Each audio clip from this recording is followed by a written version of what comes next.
नमस्कार, मैं मोहम्मद आसिफ और आप देख रहे हैं SPN 9 न्यूज़। कल हमारा आपने देखा कि किस तरीके से ईडी और सीबीआई को लेकर पूरा विपक्ष मोदी सरकार पर हमलावर गिरा।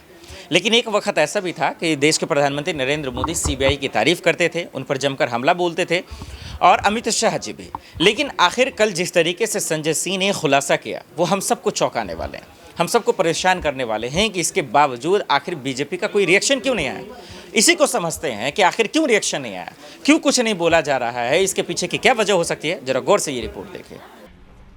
किस तरह से लोगों को प्रताड़ित करती है, किस तरह से उनके परिवारों को प्रताड़ित करती है। और तो और जिसके कारण आज मैं ये पीसी कर रहा हूं, एक व्यक्ति को कहा गया तेरी बेटी कॉलेज कैसे जाएगी हम देखेंगे।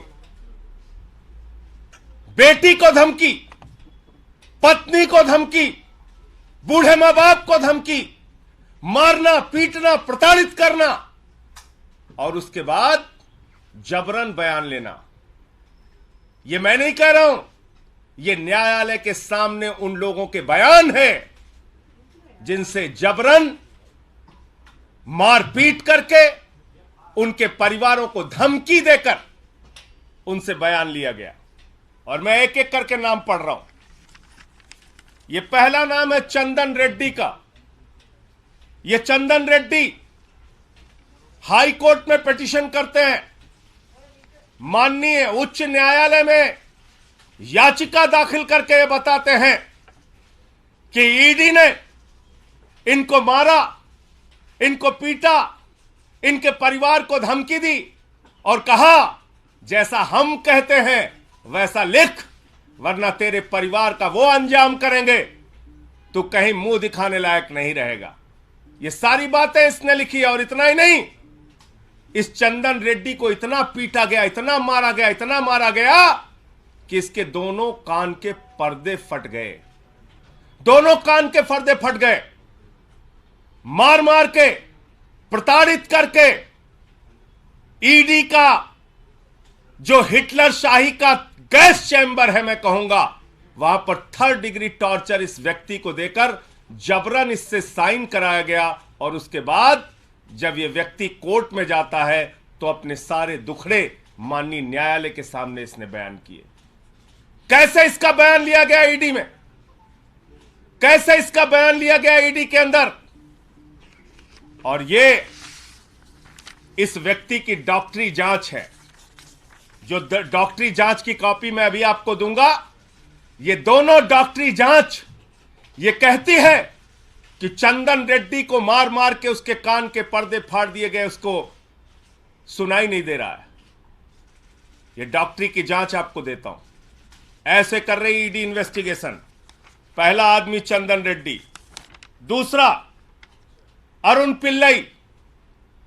अरुण पिल्लई वो शख्स है जिसकी पत्नी को, बेटी को, परिवार को धमकाया गया, डराया गया।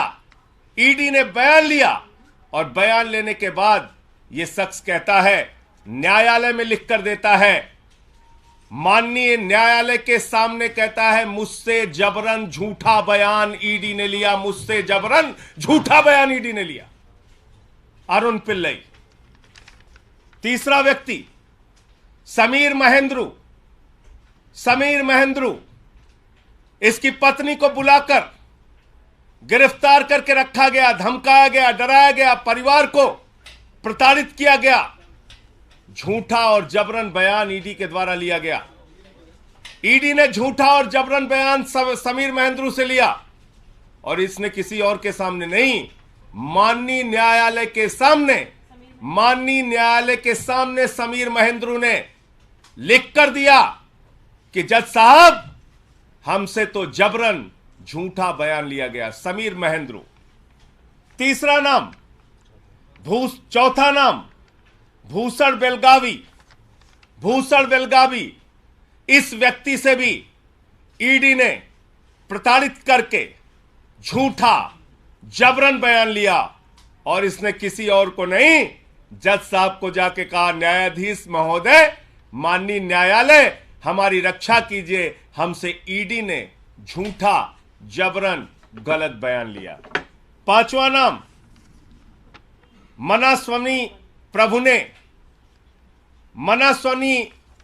ने इससे भी ईडी ने जबरन, झूठा, जबरदस्ती का बयान लिया और बाद में इसने भी न्यायालय को लिख के दिया, किसी और को नहीं। ध्यान दीजिएगा मेरी बात को, माननीय न्यायालय को लिख कर दिया कि न्यायाधीश महोदय, जज साहब, मुझसे ईडी वालों ने जबरन, झूठा, जबरदस्ती प्रताड़ित करके बयान लिया। छठवां नाम राघव रेड्डी, ये राघव रेड्डी छठवां नाम। राघव रेड्डी इसने न्यायालय के सामने जाकर कहा कि न्यायाधीश महोदय, हमको तो दबाव बनाया जा रहा है राजनीतिक नेताओं के नाम लेने के लिए, हम पर दबाव बनाया जा रहा है राजनीतिक नेताओं के नाम लेने के लिए। मैं पूछना चाहता हूं, किसके इशारे पर ईडी काम कर रही है? किसके दबाव पर ईडी काम कर रही है? किसके डायरेक्शन पर ईडी काम कर रही है? क्योंकि एक बहुत चौंकाने वाली बात इनके हाई कोर्ट के पिटीशन में लिखी हुई है चंदन रेड्डी के।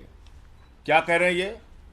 कह रहे साहब, ईडी के अधिकारियों ने तो मारा पीटा, कान के पर्दे फट गए। वहां कुछ ऐसे भी लोग थे जिन्होंने हमको मारा पीटा, जिनको जो ईडी के ऑफिशियल्स भी नहीं थे। ऐसे लोग थे जो ईडी के अधिकारी नहीं थे, उन्होंने भी हमारे साथ मारपीट की। कौन से लोग हैं? किस पार्टी के गुंडे ईडी के दफ्तर में जाके लोगों के साथ मारपीट कर रहे हैं? कौन से लोग हैं जो ईडी के दफ्तर में जाते हैं, पूछताछ करते हैं, मारपीट करते हैं और जबरन बयान लिखवाते हैं? इसका खुलासा होना चाहिए। माननीय हाई कोर्ट के सामने यह याचिका पड़ी है। इसके साथ साथ मनीष सिसोदिया जी के पीएस रिंकू, आप जानते हैं कानून में नियम है, किसी को भी बुलाओ, नोटिस दो, पूछताछ करो, कैमरे में पूछताछ करो और सारी जानकारी ऑन पेपर रखो। ईडी हवाई डिपार्टमेंट हो गया है।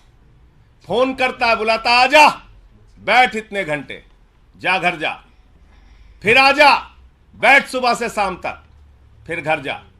आपने देखा इस रिपोर्ट को, अब देखकर समझ में आ गया होगा कि दरअसल ईडी, सीबीआई यानी केंद्र की एजेंसियों का गलत इस्तेमाल तब तक होता रहेगा जब तक ये मोदी सरकार जो है ईमानदारी से एजेंसियों का इस्तेमाल नहीं करवाना चाहेगी। क्योंकि विपक्ष को चुन चुन कर टारगेट किया जा रहा है, ये हम सबके बीच है। लेकिन इन सब में हम ये देखना पड़ेगा कि अडानी के मसले पर जांच नहीं होती है, मोदी सरकार के भ्रष्टाचार की जांच नहीं होती है, उनके नेताओं के भ्रष्टाचार की जांच नहीं होती है, बीजेपी के नेता रंगे हाथ पकड़े जाते हैं, उसकी जाँच नहीं होती है। तो ऐसे में सवाल ये है कि आखिर आने वाले वक्त में क्या होगा और वाकई में जो बात विपक्ष कह रहा है, क्या उनको इंसाफ मिल पाएगा? जो विपक्ष कह रहा है, क्या कम से कम उसकी जाँच ही हो जाएगी? ये तमाम अहम सवाल है जो हम सब जानना चाहते हैं। लेकिन अब तक मोदी सरकार इस पर खुलकर अपनी बात रखते नजर नहीं आई है।